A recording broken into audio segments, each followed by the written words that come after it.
दोस्तों, आज हम पढ़ने वाले हैं अक्षांश और देशांतर। तो अक्षांश एवं देशांतर आज हम इसके बारे में पढ़ेंगे, पूरे के पूरे नॉलेज लेंगे। ये अक्षांश क्या होता है, देशांतर की क्या होता है। बहुत सारे एग्जाम में से प्रश्न पूछे जाते हैं। अभी आने वाले जो एग्ज़ाम है बिहार टीचर वाला, उसमें भी इससे क्वेश्चन आएंगे, पक्का आएंगे। तो सबसे पहले ये जो टॉपिक है इसको समझने के लिए आपको एक्चुअली देखिए, ये जो टॉपिक है ये कॉन्सेप्ट बेस है, आपको कॉन्सेप्ट चाहिए। तो पहले हम कोशिश करेंगे कि आपका कॉन्सेप्ट बिल्ड हो, आपका जो अवधारणा है वो अच्छा से बिल्ड हो इसमें। तो अक्षांश और देशांतर समझने से पहले हमें ये जानना होगा कि ये एक्चुअली लाया क्यों हमने। तो ये इसलिए लाया कि हमारा जो पृथ्वी है, मान लीजिए हमारा पृथ्वी हो गया पूरे गोल है, मतलब गोल तो नहीं है खैर, लेकिन फिर भी मान लीजिए गोल है। ये जो पृथ्वी है इसमें कोई भी जगह यदि मुझे पता करना हो, यदि मुझे लोकेट करना हो, उस जगह की स्थिति पता करना हो, तो हम क्या बोलेंगे। मतलब जैसे मान लीजिए कोई जगह है ये, तो ये जगह कहाँ पर है पृथ्वी में, हम कैसे बोलेंगे। ये तो नहीं बोलेंगे हम कि उधर है, वहाँ पर जाइए, यहाँ से दक्षिण जाइए, फिर पश्चिम जाइए, ऐसा तो होगा नहीं। एक कोई न कोई फिक्स्ड वो निर्देशांक चाहिए। आप लोग मैथ में पढ़े होंगे क्लास 10 तक में, एक होता है निर्देशांक ज्यामिति नाम का एक चैप्टर होता है, जिसमें होता है एक्स एक्सिस, जिसमें एक्स एक्सिस और वाई एक्सिस होता है। तो जब कोई भी पॉइंट को हमें दर्शाना होता है इसमें, तो पहले एक्स एक्सिस में जाएंगे, फिर वाई में जाएंगे, फिर इसका निर्देशांक आ जाएगा, एक एक्स आएगा एक वाई आएगा। ये दो चीज़ चाहिए। तो इसी हिसाब से कोई भी चीज़ देखिए, इसमें भी हम कोई भी चीज़ को दर्शाना होता है, कहाँ पर है उसका लोकेशन पता करना होता है, तो हम लोग एक्स और वाई निर्देशांक का हम लोग सहायता लेते हैं। इसी प्रकार जो है पृथ्वी में कोई एक जगह को लोकेट करना होता है, तो हमें अक्षांश और देशांतर का सहायता लेना पड़ता है। ठीक है, तो इसीलिए ये लाया गया। हमको हमें पढ़ने में आसानी हो, पढ़ने में हमको हेल्प मिले। पृथ्वी में जितने भी जगह है उसमें से किसी भी जगह को यदि दर्शाना हो, तो हम कैसे दर्शा पाएंगे कि वो कहाँ पर है। ठीक है, इसीलिए ये अक्षांश और देशांतर का कॉन्सेप्ट लाया गया। अब समझते ये होता क्या है। देखिए, अक्षांश और देशांतर जो है ना, एक पृथ्वी में काल्पनिक रेखाएं हैं। सबसे पहली बात ये, अक्षांश और देशांतर क्या है, पृथ्वी में काल्पनिक रेखाएं हैं। ठीक है, पृथ्वी में जो काल्पनिक रेखाएं हैं वो दो तरीक़ा से, देखिए यहाँ पर काल्पनिक रेखाएं कहने पर ये है, जैसे अक्षांश है ना, अक्षांश आपको पृथ्वी मान लीजिए आपका एक्सिस है, ये आपको पोल हो गया, यहाँ पर नॉर्थ पोल है, यहाँ पर साउथ पोल है, ये हो गया आपका वो एक्सिस हो गया, और ये है आपका बीचों बीच पृथ्वी का बीचों बीच वाला भाग है। तो अक्षांश क्या है ना, अक्षांश पृथ्वी की, ये आपका नॉर्थ मान लीजिए, ये साउथ मान लीजिए, ये ईस्ट मान लीजिए, ये वेस्ट मान लीजिए। तो पृथ्वी में ईस्ट टू वेस्ट या फिर वेस्ट टू ईस्ट एक ऐसे रेखाएं हैं, ये अक्षांश। ठीक है, ये अक्षांश एक रेखाएं हैं जो कि एक काल्पनिक रेखा है। ऐसा रेखा पृथ्वी में एग्जिस्ट नहीं करता। ये सब क्या है, काल्पनिक रेखा है, जिसको हम लोग अक्षांश बोलते हैं। ये हमने इसलिए बनाया ताकि हमको पढ़ाई लिखाई में आसानी हो, हम आसानी से पृथ्वी के किसी भी पॉइंट को लोकेट कर सके, इसीलिए ये अक्षांश हमने बनाया। एक ऐसा नहीं कि पृथ्वी में किसी ने कुदाली लेके खोद के एक रेखा बनाया, ऐसा नहीं है। ये पृथ्वी में एक काल्पनिक रेखा है जिसे हम अक्षांश बोलते हैं। ठीक है, अक्षांश ये हो गया, पृथ्वी में काल्पनिक रेखाएं होती है जो पूर्व से पश्चिम की ओर पूरे सर्किल में होता है। ये पूरे से घूम के होता है, पूरे, चूँकि ये मान लीजिए पृथ्वी है तो ये पूरे घूम के होता है अक्षांश। ठीक है, ऐसे तो ये पूरे घूम के होता है। तो अक्षांश जो है कंप्लीट सर्किल, ये भी क्वेश्चन पूछा जाता है, अक्षांश एक कंप्लीट सर्किल होता है। ठीक है, और ये आपका, अब देखिए ये हो गया आपका अक्षांश। चलिए थोड़ा सा देशांतर के बारे में जानते हैं। ये मान लीजिए पृथ्वी है आपका,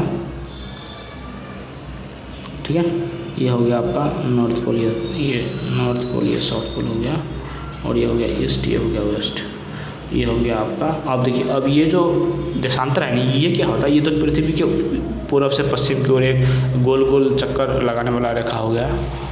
ठीक है, इसको अक्षांश बोलते हैं। देशांतर क्या होता है, देशांतर पृथ्वी के उत्तर से दक्षिण की ओर, ठीक है, उत्तर से दक्षिण की ओर की रेखा को हम लोग क्या बोलते हैं, देशांतर बोलते हैं। इस हिसाब से होता है ये देशांतर। ठीक है, उत्तर से दक्षिण की ओर होता है ये देशांतर। पृथ्वी को उत्तर से या नॉर्थ पोल से निकलता है और साउथ पोल में आके एंड होता है। ये हो गया आपका देशांतर। ये भी इमेजिनरी लाइन्स होते हैं, उत्तर से दक्षिण को इमेजिनरी लाइन्स होते हैं। ठीक है, तो ये अक्षांश और देशांतर में एक मामूली सा अंतर ये है कि ये पूर्व से पश्चिम कंप्लीट सर्किल में होता है और ये उत्तर से दक्षिण। देखिए यहाँ भी आपको देखेंगे तो पूरे सर्किल होता है, लेकिन हम इसको पूरे सर्किल में 2 तरह का देशांतर आता है, इसीलिए नॉर्थ से साउथ में ये एक तरह का, ये आधा सर्किल ही होता है। ठीक है, आप जब वैसे पृथ्वी जब गोल है तो इधर भी गोल हो जाएगा, यहाँ से भी जाएगा तो आपको गोल मिलेगा, लेकिन इसका आधा का नाम दूसरा होता है और आधे का नाम दूसरा होता है। ठीक है, जो पृथ्वी है इसमें आधे का नाम दूसरा होगा और उस तरफ से जो आधा आएगा ना उसका नाम दूसरा होगा, मतलब उसका अलग अलग नाम दिया गया है, इसीलिए हम बोलते हैं इस तरह से होता है। ठीक है, ये तो हो गया अक्षांश और देशांतर के बारे में। ठीक है, अब हम लोग देखते हैं कि जो अक्षांश है इसका नंबरिंग कैसे होता है, किसको कौन सा अक्षांश बोलते हैं। ठीक है, ये चीज़ ज़रूरी होता है, ये क्वेश्चन में पूछा भी जाता है। तो सबसे पहले हम इसके बारे में बात करते हैं। देखिए, ये अक्षांश और देशांतर जो है ना, इस दोनों का जो बात होती है वो डिग्री के टर्म्स में होता है ना। ये डिग्री अक्षांश हो गया, इतना डिग्री उत्तर, इतना डिग्री दक्षिण है, इतना डिग्री पूर्व, इतना डिग्री पश्चिम, ये सब होता है अक्षांश और देशांतर में। तो ये जो आपका है अक्षांश, तो वैसा अक्षांश जो पृथ्वी को बीचों बीच काट रहा है उसको हम लोग बोलते हैं 0 डिग्री अक्षांश। ठीक है, उसको क्या बोलते हैं 0 डिग्री अक्षांश। अब होता है, अब देखिए ये हो गया 0 डिग्री अक्षांश, और इससे जो उत्तर की ओर जो अक्षांश है उसको बोलते हैं उत्तरी ध्रुव, मतलब उत्तरी अक्षांश बोलते हैं इसको। ठीक है, और यहाँ से दक्षिण में है उसको बोलते हैं दक्षिणी अक्षांश। तो इससे जैसे ऊपर जाएंगे 1 डिग्री ऊपर, देखिए 1 डिग्री ऊपर कहाँ से, ये हम बोलते हैं 0 डिग्री यहाँ पर है, यहाँ से 1 डिग्री ऊपर जाएंगे तो पृथ्वी के सेंटर से एक डिग्री ऊपर का बात कर रहे हैं हम। ठीक है, पृथ्वी के सेंटर से 1 डिग्री ऊपर जाएंगे उसको बोलते हैं 1 डिग्री नॉर्थ। फिर पृथ्वी के सेंटर से 2 डिग्री जाएंगे उसको बोलते हैं हम लोग 2 डिग्री नॉर्थ। ठीक है, इसी तरह से पृथ्वी के सेंटर से ये जो दूरी है ये पृथ्वी के सेंटर से नापा जाता है।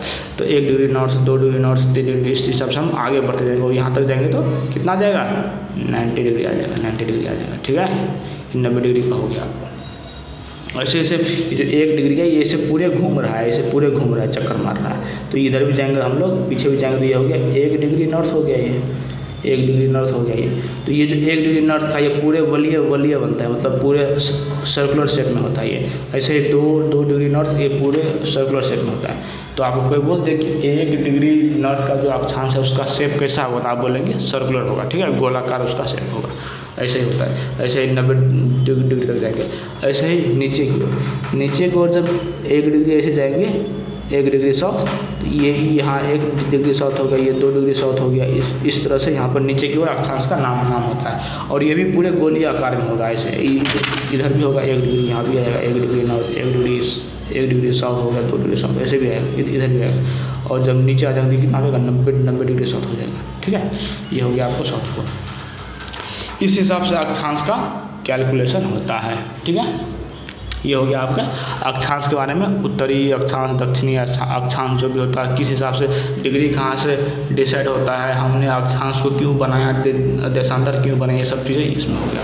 इसलिए अब थोड़ा सा इसके बारे में इसमें डिग्री कैसे डिसाइड होता है। अब देखिए पृथ्वी में जो है अक्षांश तो हम समझ गए कि बीचों बीच वाला अक्षांश को हम लोग बोलेंगे 0 डिग्री का अक्षांश है। ठीक है, ये साउथ पोल, ये नॉर्थ पोल, ये साउथ पोल के बीच में जो है उसको बोलेंगे हम लोग 0 डिग्री अक्षांश। इसको हम लोग इक्वेटर भी बोलते हैं, इसी को हम लोग विषुवत रेखा ही बोलते हैं हिंदी में।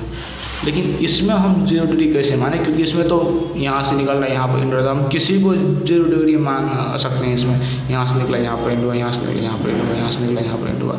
तो हम इसमें से हम इतना जो है इसमें से हम किसी को मान सकते हैं 0 डिग्री, है ना। तो जो साइंटिस्ट लोग हैं वो एक नियम बनाए, हम तो मान सकते हैं कि किसी को, लेकिन किसको माने भला। ठीक है, इसके लिए साइंटिस्ट ने क्या करा, एक आता है इंग्लैंड से होते हुए एक ये देशांतर निकलती है जिसका नाम है ग्रीनविच लाइन। ठीक है, ग्रीनविच लाइन नाम है, उसको हम लोग 0 डिग्री देशांतर मानते हैं। आपको हम अभी एटलस मैप में दिखाते हैं। यूरोप में होगा, हाँ ये देखिए यहाँ पर ये क्या लिखा है, ये 0 डिग्री, ये आपको देशांतर हो गया। ये ऐसे इंग्लैंड होते हुए यहाँ पर ग्रीनविच, ये लंदन होते हुए ऐसे निकलती है ये। ठीक है, तो हमने इस लाइन को मान लिया 0 डिग्री मान लिया। ठीक है, इस लाइन को हमने क्या मान लिया 0। इसी को बोलते हैं प्राइम मेरिडियन, इसी को बोलते हैं प्राइम मेरिडियन, इसी को बोलते हैं। ठीक है, ये हो गया प्राइम मेरिडियन आपको जो 0 डिग्री से ऐसे निकलती है। ठीक है, वही बात है, जो ऐसी ऐसी देशांतर जो जीरो ग्रेन्यूज से होकर गुजरती है, उसको हम लोग क्या मान लिए, ये 0 डिग्री देशांतर है, ठीक है। और इससे ये 0 डिग्री देशांतर से पूर्व की ओर, मतलब दाहिने साइड जितने भी देशांतर होंगे उसको हम लोग बोलेंगे पूर्वी देशांतर। और इससे ये जो 0 डिग्री देशांतर है, इससे पश्चिम की ओर जितने भी देशांतर होंगे उसको हम लोग बोलेंगे पश्चिमी देशांतर, ठीक है। अब ये इंग्लैंड हो गया, यहाँ से निकलती है ग्रीनविच लाइन, ठीक है। ये हो गया देशांतर के बारे में। इसी हिसाब से अब मान लीजिए ये आपका ये वाला 0 डिग्री है, या ये वाला ये 0 डिग्री है ये वाला, तो इसके इधर हो गया आपको ईस्ट की, और इसकी इधर हो गया आपका वेस्ट। तो इसके इधर जितने भी देशांतर होंगे उसको हम लोग बोलेंगे पूर्वी देशांतर, और इसके इधर जितने भी होंगे उसको हम लोग क्या बोलेंगे, पश्चिमी देशांतर, ठीक है। तो पृथ्वी को उत्तर दक्षिण में बांटने वाले जो लाइन है वो उसको क्या बोलते हैं हम लोग, उसको बोलते हैं इक्वेटर बोलते हैं, उसी को विषुवत रेखा बोलते हैं। और पृथ्वी को पूर्व पश्चिम में बांटने वाली जो लाइन है उसको हम लोग क्या बोलते हैं, 0 डिग्री देशांतर बोलते हैं, या फिर प्राइम मेरिडियन बोलते हैं इंग्लिश में, ठीक है। क्लियर, चलिए ठीक है। इसमें बहुत सारे क्वेश्चन बनते हैं, बहुत सारे क्वेश्चन बनते हैं। आज के लिए इतना है। कृपया मेरे वीडियो को लाइक और चैनल को सब्सक्राइब जरूर कर दें।